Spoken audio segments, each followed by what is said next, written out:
BNP সরকার ক্ষমতায় আসার পর থেকে ছাত্রদলের নতুন কমিটি নিয়ে নানা আলোচনা শুরু হয়েছে। কেন্দ্র থেকে শুরু করে বিভিন্ন ইউনিটে ভেতরে বাইরে ব্যাপক জল্পনা চলছে কবে এবং কেমন হবে নতুন কমিটি। ছাত্রদলের কেন্দ্রীয় সভাপতি রাকিবুল ইসলাম রাকিব ও সাধারণ সম্পাদক নাসির উদ্দিন নাসিরের নেতৃত্বাধীন কমিটির ২ বছরের মেয়াদ গত ১ মার্চ শেষ হয়েছে। একইভাবে ঢাকা বিশ্ববিদ্যালয় শাখা ছাত্রদলের কমিটিও মেয়াদ উত্তীর্ণ হয়েছে।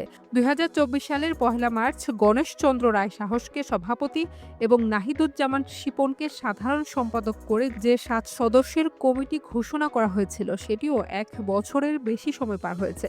এ কারণে কেন্দ্র থেকে শুরু করে ঢাকা বিশ্ববিদ্যালয় পর্যন্ত সর্বত্রই নতুন নেতৃত্ব আসার জোরালো আলোচনা চলছে।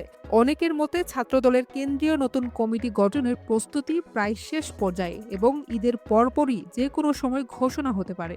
সম্ভাব্য সভাপতি ও সাধারণ সম্পাদক পদে বেশ কয়েকজনের নাম আলোচনায় রয়েছে। সংগঠনের ত্যাগী ও দীর্ঘদিন রাজপথে সক্রিয় নেতাদের অগ্রাধিকার দেওয়ার বিষয়টিও গুরুত্ব পাচ্ছে। তবে শেষ পর্যন্ত নেতৃত্ব কারা পাবেন তা নির্ভর করছে বিএনপির চেয়ারম্যান তারেক রহমানের চূড়ান্ত সিদ্ধান্তের উপর। দলীয় সূত্রে জানা যায়, গত ২৮ ফেব্রুয়ারি তেজগাঁও কার্যালয়ে তারেক রহমান তার রাজনৈতিক উপদেষ্টাদের সঙ্গে বৈঠক করেছেন। সেখানে সংগঠনের শক্তি বাড়াতে অঙ্গ ও সহযোগী সংগঠনগুলোর পুনর্গঠন দ্রুত সম্পন্ন করার পরামর্শ দেওয়া হয়। এরপর থেকে ছাত্র দলসহ অন্যান্য সহযোগী সংগঠনের নতুন কমিটি নিয়ে আলোচনা আরও তীব্র হয়েছে।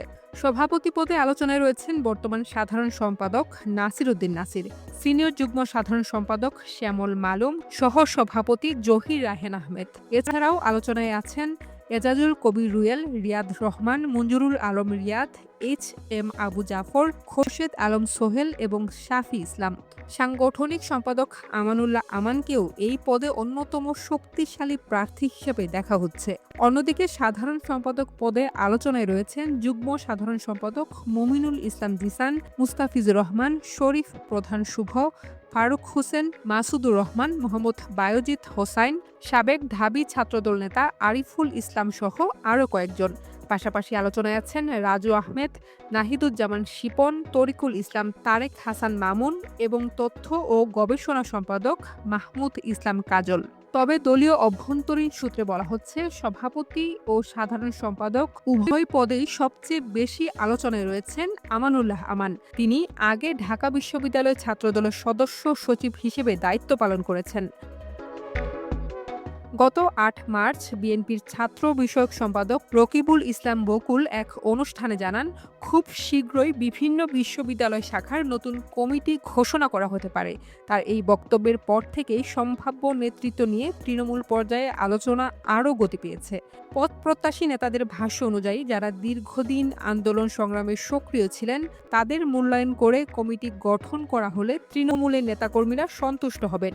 সংগঠনের কেন্দ্রীয় নেতৃত্ব চাইলে যে কোনো সময় নতুন কমিটি ঘোষণা করা সম্ভব বলেও তারা মনে করেন।